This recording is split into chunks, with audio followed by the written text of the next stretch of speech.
Uma dica que eu considero importante para você agilizar o seu bordado é quando você tem esses padrões semelhantes, como esse aqui nessa toalha, ó, são vários padrões iguais. Eu é que inventei de colocar 2 tons de verde para dar um tchan, né? Para dar um upgrade aqui no meu bordado, mas originalmente ele seria de uma cor só. Então, o que eu faço? Utilizo a cor, faço toda a estrutura que é azul, aí depois tem um azul mais escurinho, tá? Dá pra ver aqui. Aí eu fiz todo o verde escuro, né? Fiz as 3. Depois eu fiz os outros verdes claros. Isso facilita bastante. Agora eu tô fazendo já as florzinhas. Então, eu escolhi fazer são 3 flores que tem aqui. Uma vermelha, vou fazer uma roxa e uma rosa, tá? Então, primeiro eu faço todas as vermelhas. Por quê? Isso evita de você ficar trocando de linha toda hora. A gente tem a tendência, quando a gente é iniciante, né, de fazer todo o desenho primeiro para ver como é que ele fica. E aí depois replicar, se ele for para ser repetitivo assim. Mas isso faz a gente perder tempo. Então, se você puder diminuir a sua ansiedade de ver um desenho completo, você vai conseguir ganhar produtividade. Assim você otimiza o tempo do seu bordado e ele vai terminar mais rápido, depois você vai ver o conjunto pronto. Então agora, terminadas as flores, né? Eu vou fazer uma parte escrita. Como é um presente para minha mãe, meus filhos escolheram a palavrinha casa da vovó. Então, o que eu tenho que fazer? Eu tenho que somar todas as letras e centralizar ali no meu bordado.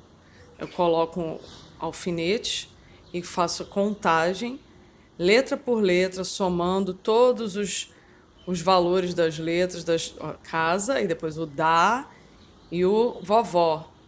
E aí coloco lá um outro espaçamento, um outro alfinetinho, e deixando centralizado bonitinho. Assim não vai ter erro.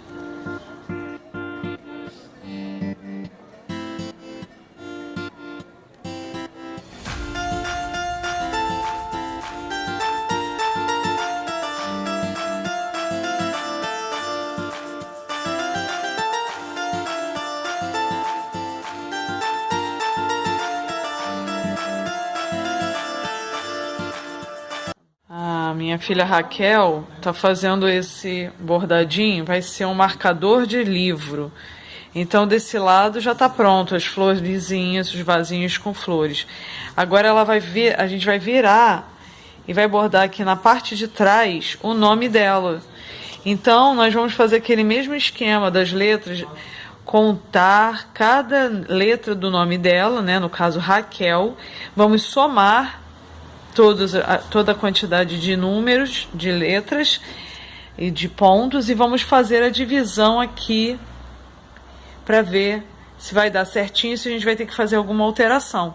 É assim que a gente faz, tá? Aí a gente aqui, ó, já centralizou. Isso vai economizar bastante trabalho depois.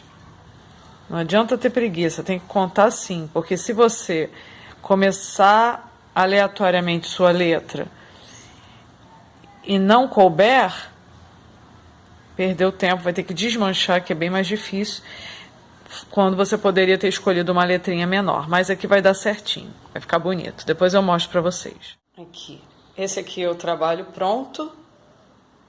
Casa da vovó. É uma toalha bem bonita pro banheiro da minha mãe, né? E a Raquel tá no processo aqui dela. Vai fazer as letrinhas de Raquel no seu marcador de livro. Espero que vocês tenham gostado. Essa foi a dica de hoje. No nosso canal Karine Du História e Projetos. Ponto Cruz para todos nós. Um beijo, inscrevam-se no canal.